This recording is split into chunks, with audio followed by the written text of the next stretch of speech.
নতুন এটা ভিডিঅ'লৈ আপোনালোক সকলোকে স্বাগতম জনাইছোঁ। আশা কৰিছোঁ নিশ্চয় আপোনালোক সকলো ভালে আছে, ভালে থাকক, প্ৰত্যেকজন শিক্ষাগুৰুৱে ভাল হওক সেইটোৱে কামনা কৰিছোঁ।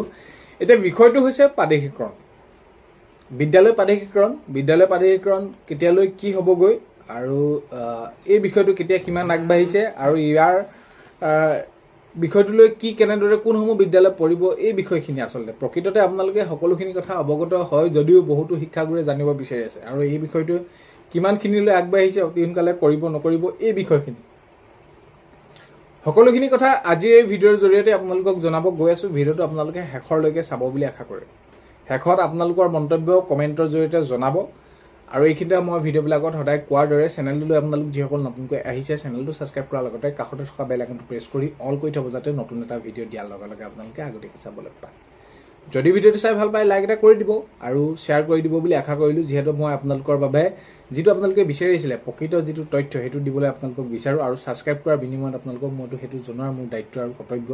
বিশেষকৈ যিকোনো এটা খবৰ যাতে এই এনেকুৱা ধৰণৰ বিভ্ৰান্তি সৃষ্টি কৰিবৰ বাবে আপোনালোকক হঠাতে জনাই দিলোঁ প্ৰাদেশিকৰণ হ'ব এতিয়া এই এনেকুৱা ধৰণৰ প্ৰক্ৰিয়া, এইবিলাক নহয়। যিটো খবৰ বা যি যেনেদৰে আপোনালোকে জানে, মই যিটো বুজি পাইছোঁ, মুখ্যমন্ত্ৰী মহোদয়ে যি যেনেদৰে কৈছে এই বিষয়খিনিৰ ওপৰতে আপোনালোকক জনাম। সেইবাবে ছাবস্ক্ৰাইব কৰিব আৰু আপোনালোকে ছাবস্ক্ৰাইব কৰাৰ বিনিময়ত কি বিচাৰে, যিটো আপোনালোকে প্ৰকৃত তথ্য জেনে যিটো খবৰ আপোনালোকে সেইটো বিচাৰে। প্ৰায় যি কি নহওক, বিদ্যালয়ৰ প্ৰাদেশিকৰণ যি আইন আনিলে আইনৰ বিষয়টো মই বহলাই কোৱাৰ প্ৰয়োজন নাই। তো আইনৰ আওতাত যিসমূহ বিদ্যালয় পৰিব অতি সোনকালে কৰা হ'ব। এতিয়া কথাটো হ'ল কি, কোনসমূহ বিদ্যালয় পৰিব, কি কৰিব, গাইডলাইন ইতিমধ্যে আপোনালোকে হয়তো পাইছে, ইতিমধ্যে আপোনালোকে আবেদন কৰি গ'ল। এতিয়া শিক্ষামন্ত্ৰী ডাঙৰীয়াই হওক, মাননীয় মুখ্যমন্ত্ৰী মহোদয়ে হওক, এতিয়া কৈছে যে যিসমূহ বিদ্যালয় আইনৰ আওতাত আহিব সেই সকলোকে প্ৰাদেশিকৰণ কৰা হ'ব। প্ৰাদেশিকৰণ কৰা কেতিয়া হ'ব এই বিষয়টো এতিয়া মই যদি কওঁ আপোনালোকক স্পষ্টকৈ এইটো ক'ব নোৱাৰি যে এই ইমানটো মাহৰ পৰাই কৰিব পাৰিব বা কৰিব, কিন্তু এটা কথা কৈছে যে অতি সোনকালে এই বিষয়টো আমি কি কৰিম, কাৰ্যকৰী কৰিম। কিয় কাৰ্যকৰী কৰিব লাগিব, কাৰণ কেলৈ এই শিক্ষাগুৰুসকলে আজি দীৰ্ঘদিন বিনা বেতনে শিক্ষকতা কৰি আৰু এই কাৰ্যকৰী নকৰিলে, কাৰণ কেলৈ প্ৰাদেশিকৰণ কৰিম বুলি ক'লেতো নহ'ব, সেইখিনি কাগজে কলমে হৈ থাকিলেতো নহ'ব, সেইখিনি হ'ব লাগিব। তো সেইবাবে কৰা কথা কৈছে, কাৰণ কেলৈ বিনা বেতনে ইমান কোনোবাই 20 বছৰ 25 বছৰ এনেদৰে শিক্ষকতা কৰি অৱশেষত কোনোবা অৱসৰ গ্ৰহণ হ'ব, যিটো নেকি অৱস্থা সেই 2013 চনত বিদ্যালয় প্ৰাদেশিকৰণ কৰোঁতে হৈছিলে। বহুতো শিক্ষাগুৰু শেষ, জীৱন শেষ তেওঁলোকৰ, নাপালে কোনোবাই 30 বছৰ 35 বছৰ 36 বছৰ 33 বছৰ এইবিলাক এই এনেদৰে শিক্ষাগুৰুসকলে মানৱ সম্পদ গঢ় দি নাপালে।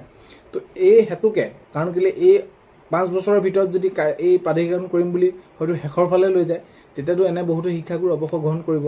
তো সেইটো কোনেও মানি ল'ব নোৱাৰে আৰু এইখিনি বিদ্যালয় প্ৰাদেশিকৰণ কৰাক লৈ এতিয়া ইতিমধ্যে আপোনালোকে গমেই পাইছে, সন্থাইবিলাক কথা কৈ আছে। তো প্ৰাদেশিকৰণ প্ৰক্ৰিয়াটো অতি সোনকালে কৰিব আৰু আপোনালোকৰ সেইখিনি গাইডলাইনটো আপোনালোকে গম পাইছে। অতি সোনকালে আপোনালোকে খবৰ যাব আৰু প্ৰাদেশিকৰণ প্ৰক্ৰিয়াটো এই বছৰ আমি যদি চাওঁ, এই বছৰৰ 26ৰ শেষৰ ফালৰ পৰা সকলোখিনি কাৰ্যকৰী হোৱাৰ সম্ভাৱনা বহুত বেছি আছে। মানে আপোনালোকৰ এইখিনি প্ৰাদেশিকৰণ প্ৰক্ৰিয়াখিনি আনিব অতি সোনকালে। এইখিনি কথা কৈছে শিক্ষামন্ত্ৰী ডাঙৰীয়াই, মুখ্যমন্ত্ৰী মহোদয়। তো আগন্তুক সময়ত যদি নতুন খবৰ আহে মই এইখিনি জনাম। নতুন কোনো ধৰণৰ আপডেট অহা নাছিলে, এই বিষয়টো আপোনালোকে হয়তো আজি 10-15 দিনৰ আগত হয়তো শুনিছে। বহুতো শিক্ষাগুৰুৱে কমেণ্টত আগৰ ভিডিঅ'বিলাকত, মানে যিকোনো এটা বিষয়ৰ ওপৰত ভিডিঅ' যিহেতু মই প্ৰস্তুত কৰোঁ, ধৰি লওক আঁচনিৰ ক্ষেত্ৰত কিবা জব ৰিলেটেড হওক, তেতিয়া এই প্ৰাদেশিকৰণ প্ৰক্ৰিয়াৰ প্ৰশ্নটো আপোনালোকে আনে। বহুকেইজন শিক্ষাগুৰুৱে সুধি আছিলে, সেইবাবে আপোনালোকক ক'লোঁ আৰু সেইটোৱে আপোনালোকক জনালোঁ। আগন্তুক সময়ত খবৰ আহিলে জনাম আৰু প্ৰাদেশিকৰণ প্ৰক্ৰিয়া যিটো বিষয়টো অতি সোনকালে যাতে কাৰ্যকৰী হয় সেইটোৱে কামনা কৰিম। কাৰণ কেলৈ এই শিক্ষাগুৰুসকলে মানৱ সম্পদ গঢ় দি যদি অৱশেষত তেওঁলোকে বিনা বেতনে অৱসৰ গ্ৰহণ কৰিবলৈ হয়, পানীত হাঁহ নচৰা অৱস্থা হয়, তো তেওঁলোকৰ সমান দুৰ্ভগীয়া শিক্ষাগুৰু কোনো নহ'ব। সেইকাৰণে অতি সোনকালে কাৰ্যকৰী হ'ব লাগে, বিদ্যালয় প্ৰাদেশিকৰণ কৰা হ'ব লাগে। কথা বছ সিমান। তো আজি এইখিনি আপোনালোকক জনালোঁ। ভিডিঅ'টো শেষলৈকে চোৱাৰ বাবে ধন্যবাদ। অন্য এটা ভিডিঅ'তে লগ পোৱাৰ কাৰণে